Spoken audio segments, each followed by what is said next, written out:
Hi guys. Ah, Paano ba sisimulan to? Ah, First of all, welcome to Abeng's Coffee Break. Ginawa ko lang unique yung pangalan ng platform ko. So, kaya ako nag-start nito dahil na-inspired daw kay Brad Menk or kay Chupabs. Kita ko kasi yung utang serye. Utang serye niya, naano ako sinubaybayan ko talaga, ang ganda. Yung tumutulong siya, yes, andun. Tapos yung mga gumagago sa kanya, yes, andun din. Very lean. Ay yung gusto ko sa mga vlog. Napaka-raw. Walang script. Talagang kasi ako, mas gusto ko yung vlog or yung content na ganon kaysa yung magmumukhang tanga, mukhang ano. Kasi parang napaka-common na. Eh sa kanya, parang nakakuha ko na idea. So, for starting, hindi ko naman siya gagayahin kasi which is lahat naman na-inspired. Kumbaga na-inspired ako kay Brad Menk. Kaya gagawa ko ng Abeng's Coffee Break. Ito na siya. Kumbaga introduction for this time lang.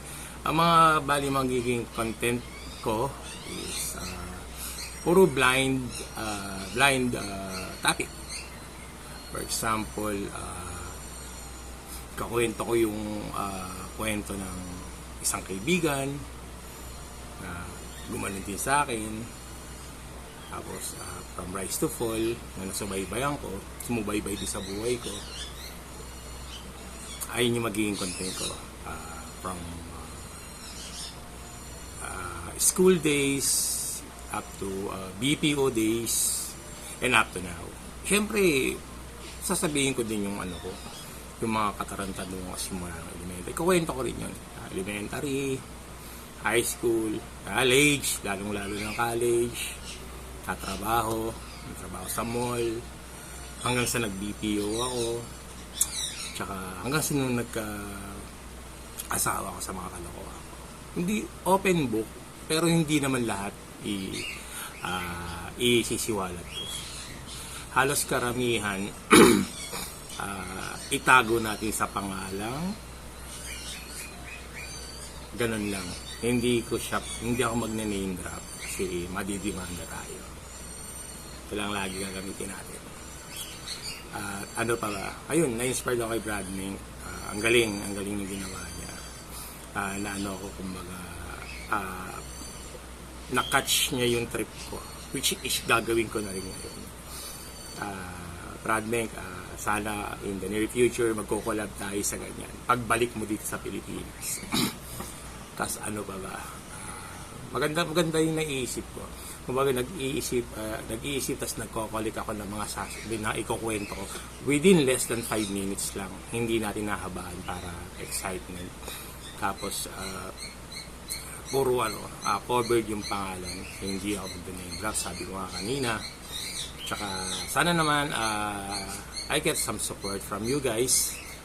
Siyempre, first timer ko, raw and lean din yung gagawin ko. Walang edit. Kumbaga sa susunod pag medyo gumanda-ganda yung mga kaibigang putik serye, yun yung gagawin ko. Tapos meron din tayong kaibigang oso. Yung kaibigang oso ay yung mga mababait na kaibigan na from start to finish na nakasama ko, mga sa hirap at ginhawa, nandiyan pa rin sila. Circle of friends, andun. Kaya guys, please follow nyo or add nyo yung account ko na nakalimutan ko. Hirap pag nagiging 23 years old. Follow nyo yung Abeng's Coffee Break. Sinishare ko naman doon sa isang account ko, sa personal account ko. I-improve ko pa siya. Maraming salamat sa inyo guys. Have a great day. And halugugin natin ang buhay-buhay ng may buhay. Bye!